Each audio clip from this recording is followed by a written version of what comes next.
দাঁড়িয়ে আছি যে ঢাকা আরিচা মহাসড়কের যে পাকিজা এলাকা।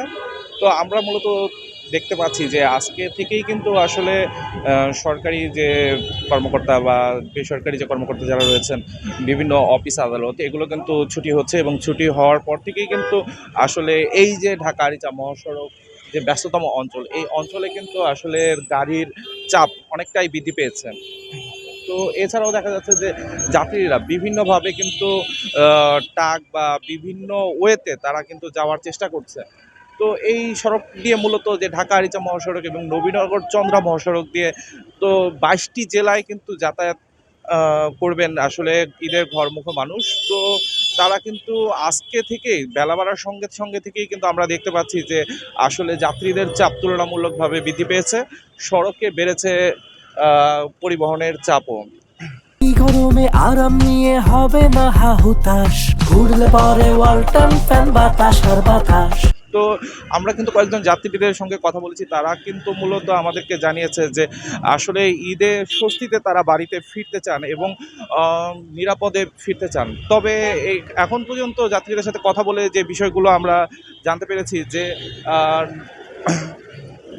আরিচামুখী যে গাড়িগুলো রয়েছে সেই গাড়িগুলোর ভাড়া তুলনামূলকভাবে কিছুটা কিন্তু বেশি দাবি করছে, এবং অন্যান্য যে দূরপাল্লার যে গাড়িগুলো রয়েছে সেই গাড়িগুলোরও কিন্তু যে তুলনামূলকভাবে আগের তুলনায় ঈদকে কেন্দ্র করে কিন্তু ভাড়া বৃদ্ধির অভিযোগ কিন্তু রয়েছে যাত্রীদের। এছাড়া কিন্তু এখন পর্যন্ত যে ঢাকা আরিচা মহাসড়ক এবং নবীনগর চন্দ্রা মহাসড়ক ও ডিপিজেড আশুলিয়া সড়কে এখন পর্যন্ত কোথাও যানজটের চিত্র দেখা যায়নি। আমরা কিন্তু ঢাকা আরিচা মহাসড়কের হেমায়েতপুর, উলাইল, সাভারবাজার বাস স্ট্যান্ড, নবীনগর এবং ধামরাই এলাকা ঘুরে দেখেছি। তো এখন পর্যন্ত সড়কের যে চিত্র তা স্বাভাবিক রয়েছে, এবং স্বস্তিতে যে ঘরমুখ মানুষ তারা কিন্তু আসলে স্বস্তিতে বাসায় ফিরছে না এখন পর্যন্ত এই সড়কগুলো দিয়ে। তো আমরা যতটুকু কথা বলেছি হাইওয়ে এবং হাইওয়ে থানা পুলিশের সাথে, তারা যেটি আমাদেরকে জানিয়েছেন যে ঢাকা আরিচা মহাসড়ক এবং নবীনগর চন্দ্রা মহাসড়কে কোথাও কোনো যানজট নেই, কোথাও গাড়ির ধীরগতি থাকলেও দীর্ঘ সময় কিন্তু সড়কে কোনো গাড়ি দাঁড়িয়ে থাকার চিত্র দেখা যায়নি। তো এছাড়া যে সড়কগুলো দিয়ে যে যাত্রীরা যাবেন এবং যে লোকাল যে গাড়িগুলো রয়েছে সেই গাড়িগুলোও কিন্তু মূলত এখন বিভিন্ন যে বাস স্ট্যান্ড, বিভিন্ন যে এলাকাগুলো সেই এলাকাগুলোতে কিন্তু তারা যাচ্ছেন। তো আমরা একটু কথা বলার চেষ্টা করব যে এখানে একজন রয়েছে যিনি হচ্ছে তার গ্রামের বাড়িতে ফিরবেন। তো আপনারা কোথায় যাচ্ছেন? আমরা যাবো ফরিদপুর রাজবাড়ি।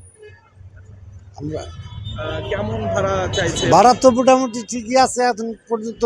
সেলফিতে তো আমাদের গাড়িতে সেলফি তা আমাদের 200 টাকা করে বলে নিতেছে পাটুরিয়া ঘাট পর্যন্ত। আগে কত নিত ভাড়া? আগে তো 170 টাকা নিতে মনে হয়, নাকি খুব এরকমই নিতে মনে হয়। কিন্তু এখন ভাড়া তাহলে না, ওই অনুযায়ী চাহিদা অনুযায়ী তো ভাড়া খুব একটা বেশি না, 30 টাকা বেশি।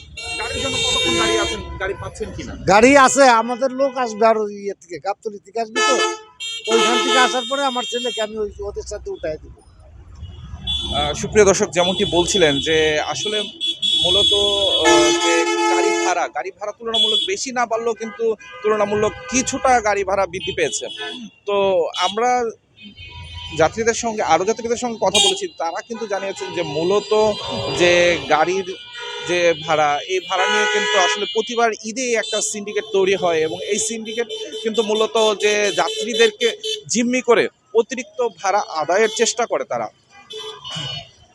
আমরা হাইওয়ে থানা পুলিশের সাথে কথা বলেছি, যিনি হাইওয়ে থানার ইনচার্জ শেখ শাহজাহান, উনি আমাদেরকে জানিয়েছেন যে আসলে এখন পর্যন্ত সড়কের যে অবস্থা তা অনেকটাই স্বাভাবিক। তবে বেলা বাড়ার সঙ্গে সঙ্গে যাত্রী এবং পরিবহনের চাপ বৃদ্ধি হওয়ার সম্ভাবনা রয়েছে। এতে হাইওয়ে থানা পুলিশ কিন্তু প্রস্তুতি রেখেছেন যে যে কোনো পরিস্থিতিতেই নির্বিঘ্নে যাতে ঘরমুখ মানুষ ফিরতে পারে, সেই ফিরতে পারার যে ধরনের ব্যবস্থা গ্রহণ করা দরকার তারা কিন্তু সেই ধরনের ব্যবস্থা গ্রহণ করেছে। যে বিভিন্ন মোড়ে মোড়ে দেখা গেছে যে ট্রাফিক পুলিশ এবং হাইওয়ে থানা পুলিশের পাশাপাশি জেলা পুলিশও কিন্তু কাজ করে যাচ্ছেন বলে আমরা জানতে পেরেছি। আমি সাভার থেকে লোটন আচার্য।